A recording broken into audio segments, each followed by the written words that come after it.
Okay, good afternoon. Good afternoon, ma'am. Yeah. We'll start with the revision.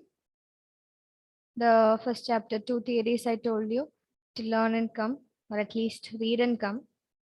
Start with that. It was multiple intelligence and two factors, isn't it? Take page number 7, 6 and 7.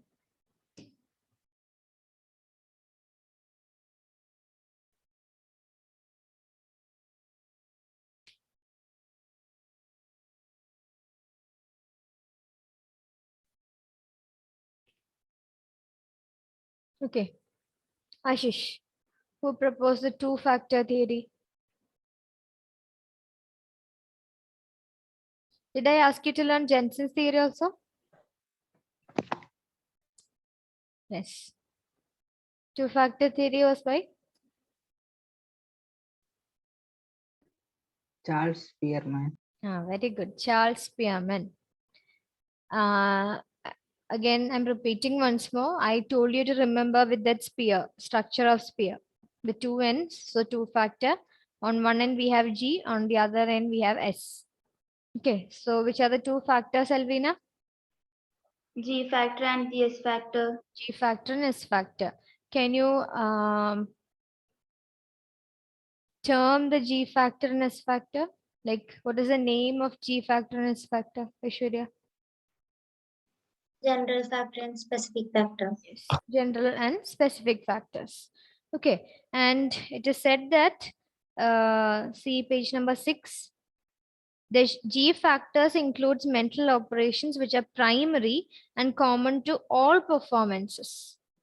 They are primary and common to all the performance. So whichever action or whichever behavior you do, for that there will be a G factor for each and everything that you do. It's common for everything.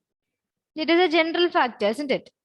Okay. Now specific factor specific to each specific things that you do, and hence the name. Okay, that's given in page number 6.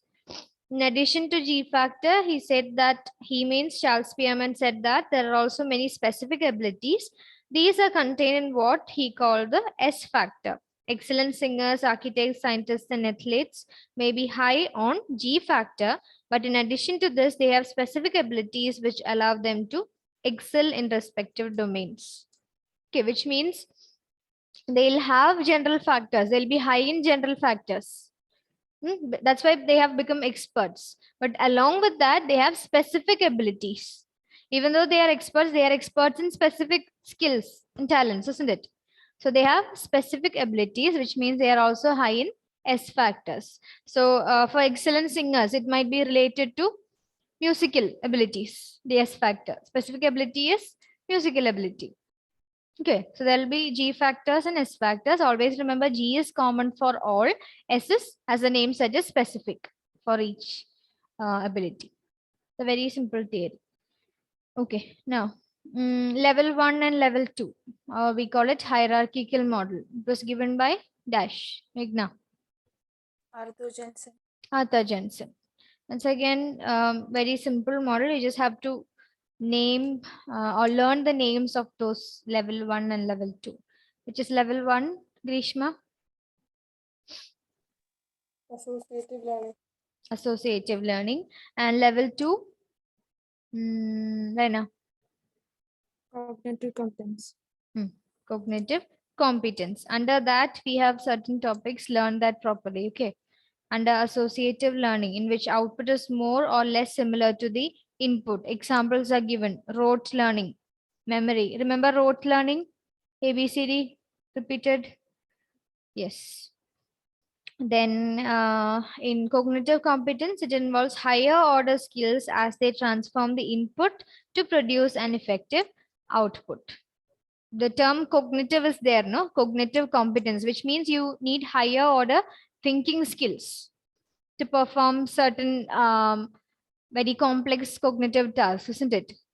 Suppose to solve an algebraic equation. An LKG student cannot do that unless that person is gifted, isn't it? need higher order thinking skills to solve it. So obviously that's coming under cognitive competence. That is level 2 in Arthur Jensen's theory. Then, who gave multiple intelligence theory, Hamal?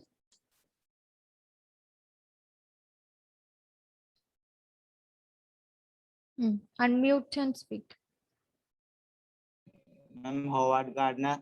Howard Gardner. Yes, Howard Gardner gave the multiple intelligence theory.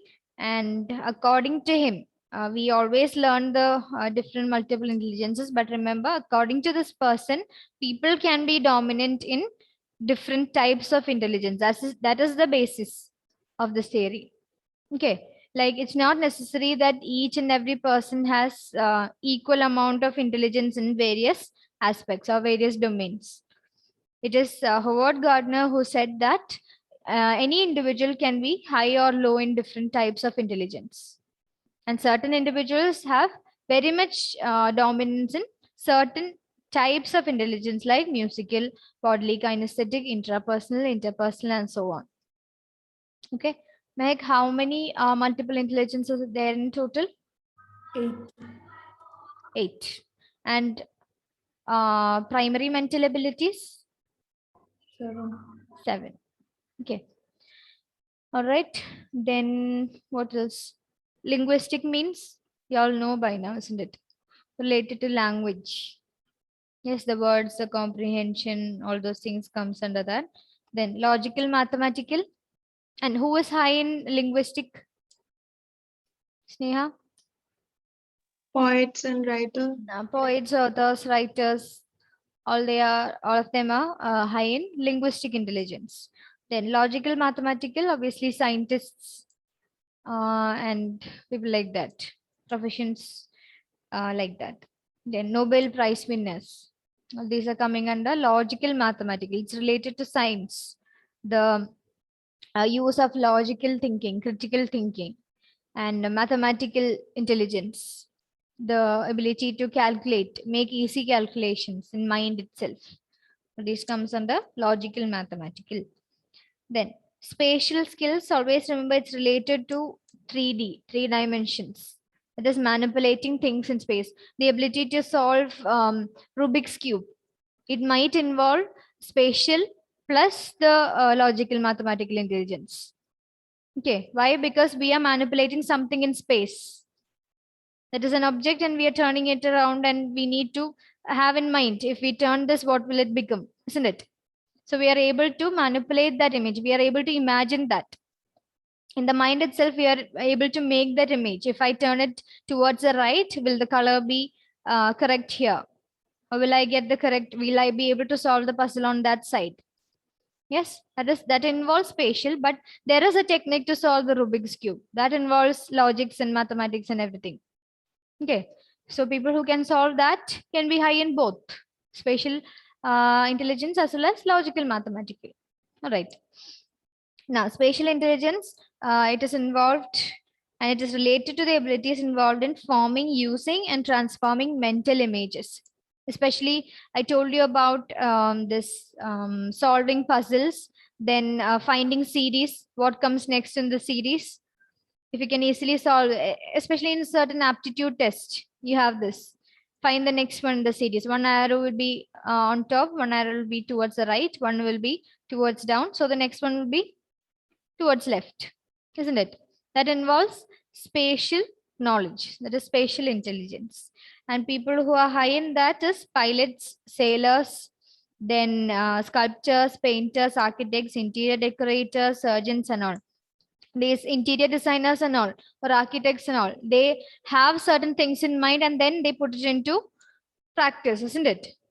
If they cannot imagine, then we won't be able to have that structure of the building as such. And the measurements also, if it is differing, again, that will be a big problem for the whole structure of the building, isn't it?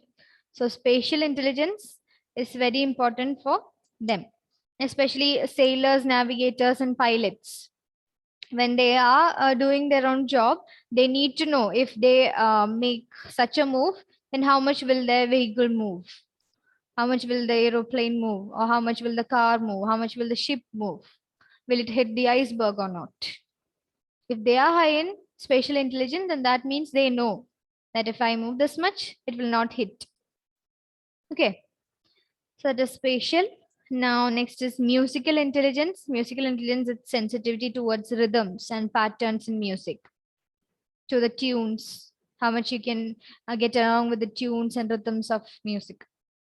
Again, singers and people like that, music directors, composers, the people who play instruments, all of them have high musical intelligence. Then bodily kinesthetic is related to dancers, how much flexible can you move.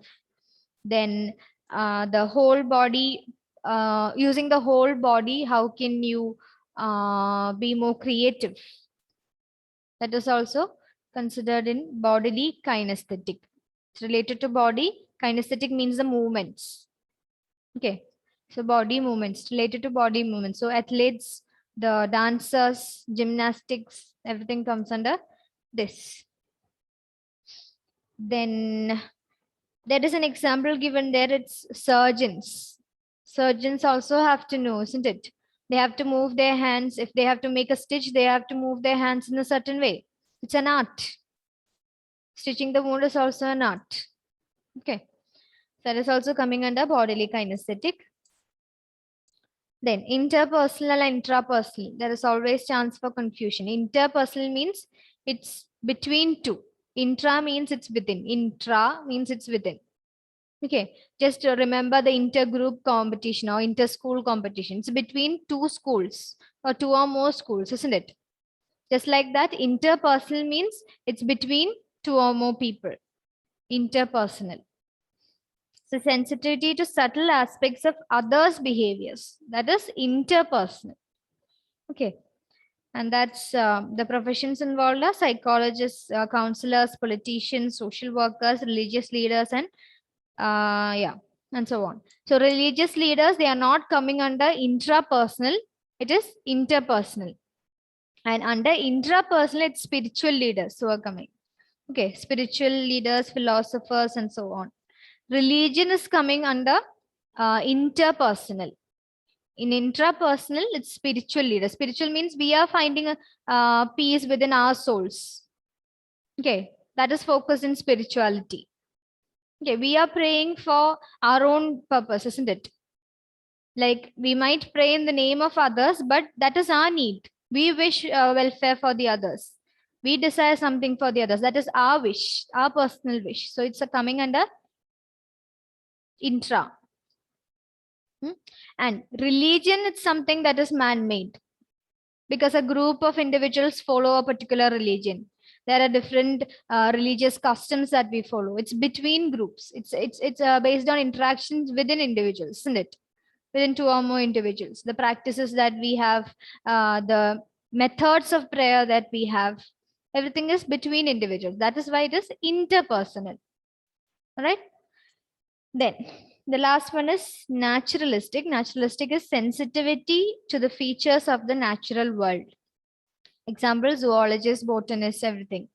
And they know very well about, suppose if it is a botanist, they know very well about the plants, isn't it? And same with the zoologists. They know very well with all the species of animals. They have to, because that's their profession.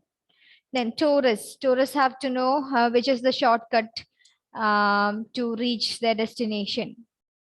How can they enjoy the scenery? Where can they find the best climate? It's all related to the nature, natural world. Then farmers, they need to know their soil and land very well if they have to get a proper yield, isn't it? So farmers are also belonging to the higher naturalistic intelligence section. Then hunters also the same. Zoologists, I already told. Bird watchers, that's also another example. Okay, bird watchers, again, they have to know each and every minute of each breed and species of birds, isn't it? Maybe a parrot itself. There are different kinds of parrots.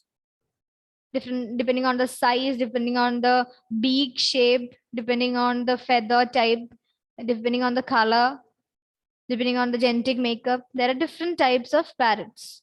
So bird watchers have to know if they have to identify it correctly. Okay. So that is the last one. So there are 8 in multiple intelligence, only 7 in primary mental abilities. Learn that in that order. Okay, if you continuously read the textbook, you can. Now when I tell you about Howard Gardner theory of multiple intelligence, at least some of you would relate that it's present on the right side of the textbook. There are some of them present on the right side, isn't it? Yes. Yeah. So learn in that order. First comes 7, then comes 8. We learn primary mental abilities, PMA first, but Louis Thurston, isn't it? So that is 7, then comes 8. Theory of multiple intelligence by Howard Gardner. Clear? Okay. So now we'll move on to the last portion of this year, that is group polarization.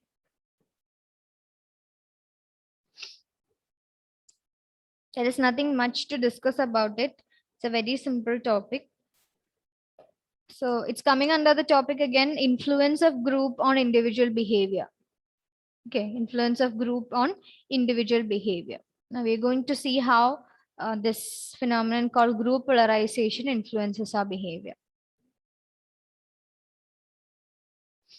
Okay. If you can, please switch on your videos. Now we'll take one instance. How many of you support dowry system?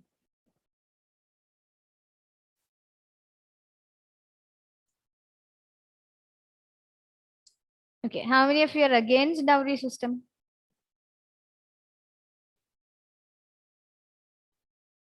What about Ashish and Sana? You cannot see your faces. Are you for or are you against? Against. Yes, Sana? Against.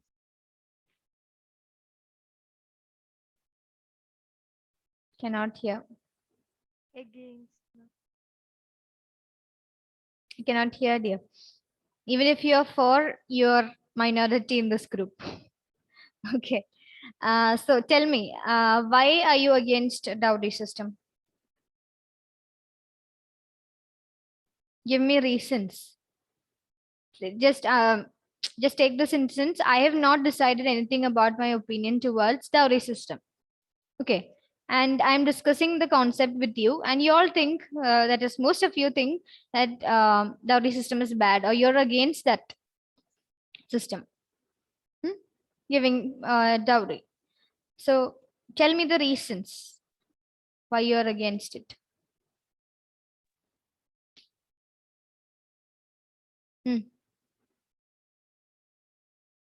Start. It's like something which people buy. Like people are in dowry. I find it like people are buying like a commodity by giving price to that Price to price the of bride. Okay. Then. It may lead to some domestic violence. Okay.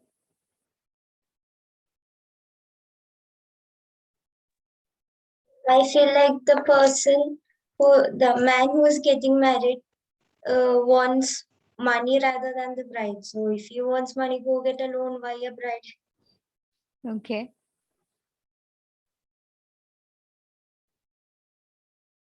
Let's ask the men of the group. Ashish, what is your opinion? Why do you think dowry is bad?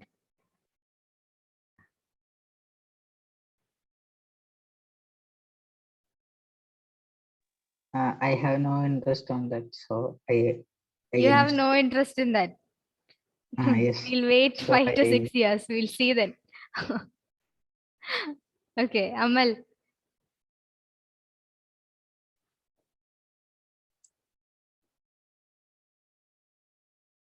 It's very bad. What did you say? The person, like the man, has the job. Then why money? I didn't understand.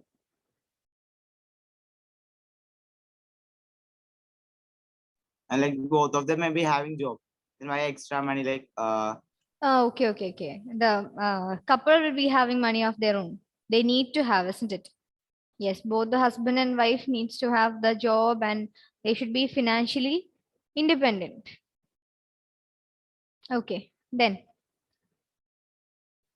It increases bride's family economic burden, getting loans. okay.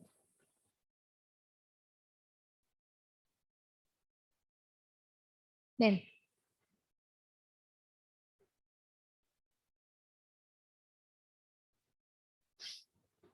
any more points?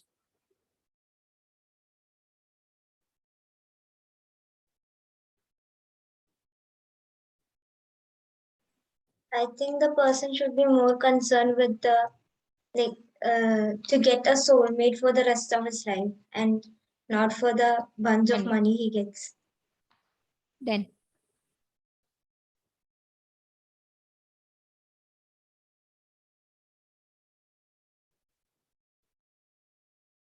that's all. No, Raina. There will be no equality, like the women's status will be very low. If we give dowry. Yeah. Yes, like we are buying something. Okay. We are objectifying women. That's what you meant to say? Okay. Fine. This was just a small discussion. Now we go on to the topic group polarization. What do you mean by polarization? Polar. Two extremes of something. Two extremes of something. That's the same thing that we are going to discuss. So the general phenomenon of group polarization is the groups tend to take more extreme decisions than when people are alone. Okay. We'll see the examples. We all know that important decisions are taken by groups and not by individuals alone. For example, a decision is to be taken whether a school has to be established in a village. Such a decision won't be taken by a single person, isn't it? There will be a group of members who are deciding upon this topic. So such a decision has to be a group decision. We have also seen that when groups take decisions, there is a fear that the phenomenon of groupthink may sometimes occur. What was groupthink? Remember groupthink? Yeah, all the members tend to think like the group, think like the common opinion in the group. Okay, that is groupthink. Now, groups show another tendency referred to as group polarization. It has been found that groups are more likely to take extreme decisions than individuals alone. Please underline that.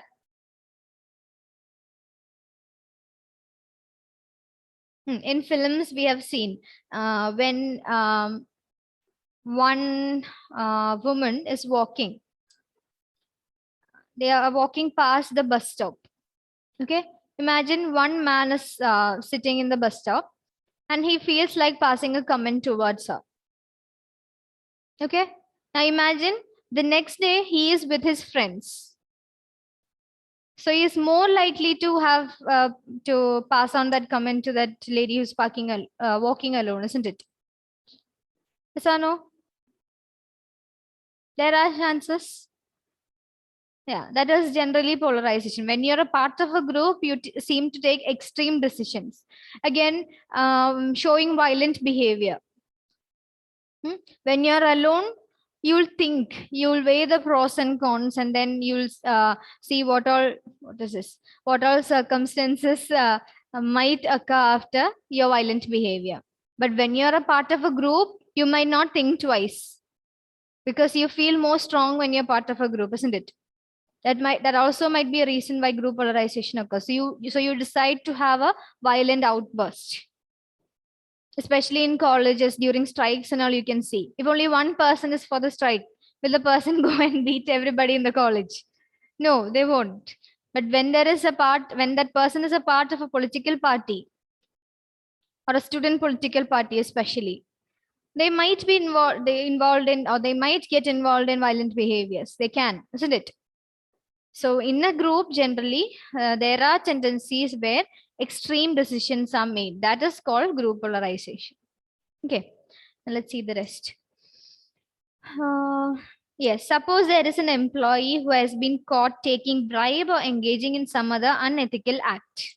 Okay, in an organization, there is an employee who did in some who got involved in some unethical act, or maybe took bribe from someone.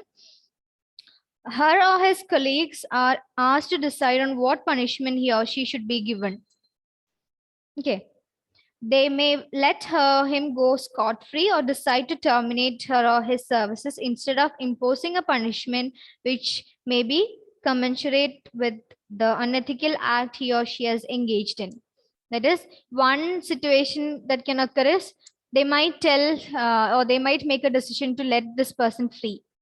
It's okay. They just forgive that person. Another extreme is that person can be terminated. There are two extremes, isn't it?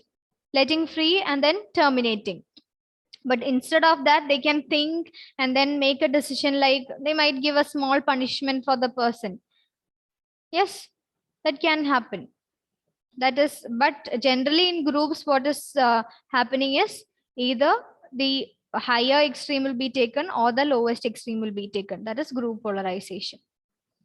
Okay, now again, when I take revision and one of you make so many mistakes, I ask the rest of you what punishment is to be given, isn't it?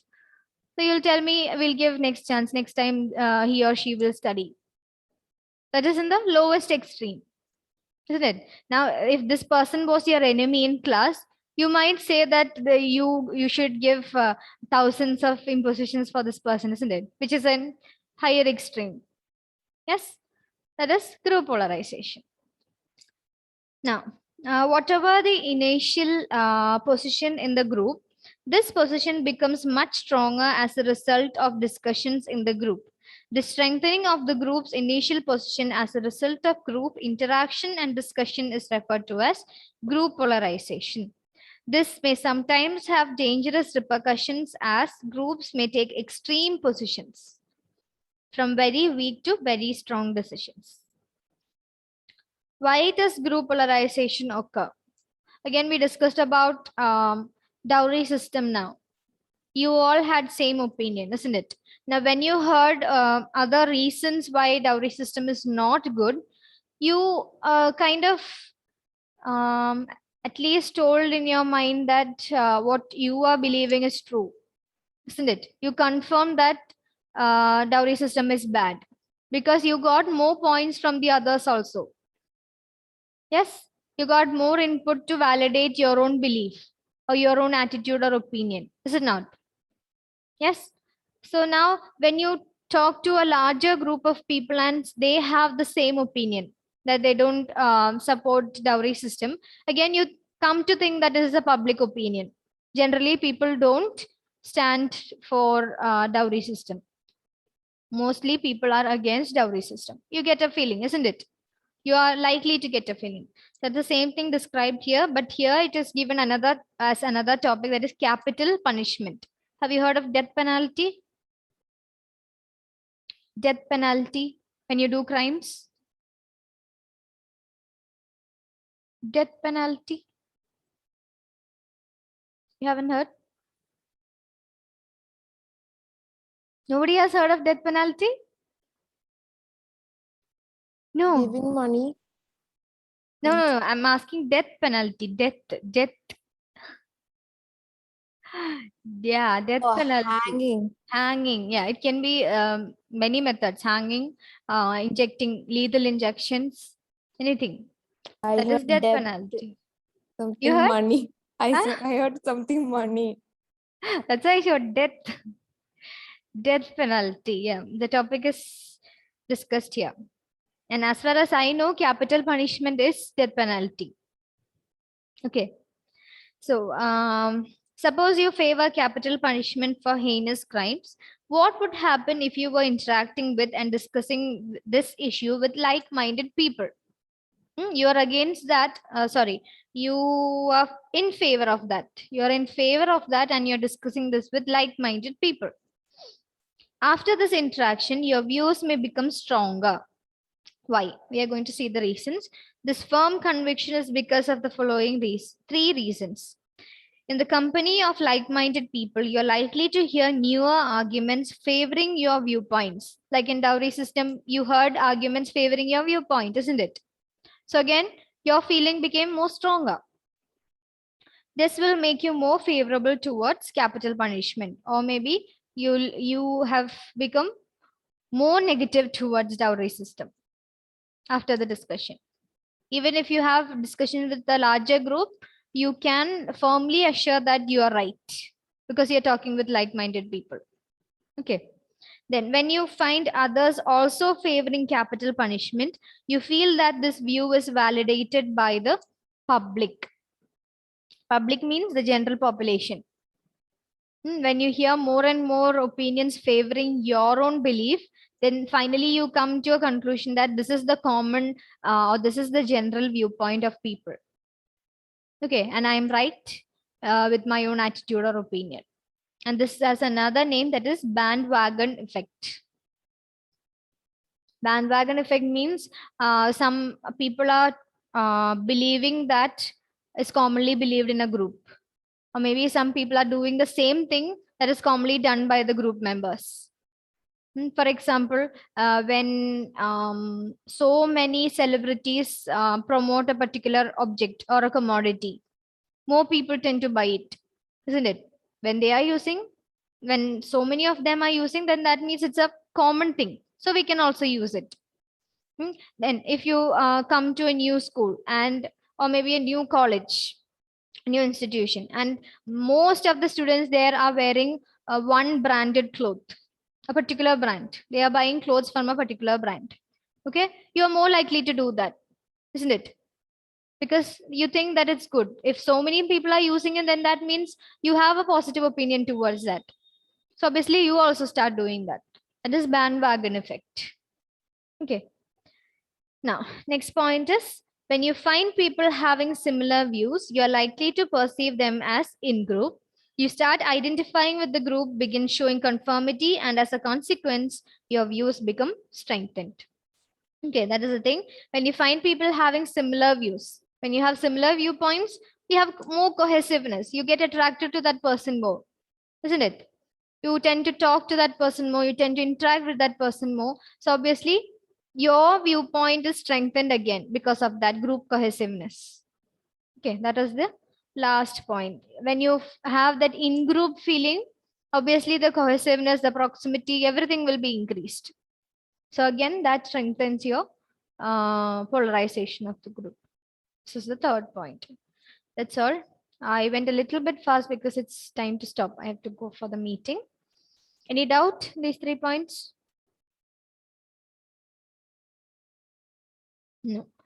So that is it. We have completed the theory part. Now we'll start the practicals and the other revisions from the next day onwards. Okay. Thank you. Bye. Thank you.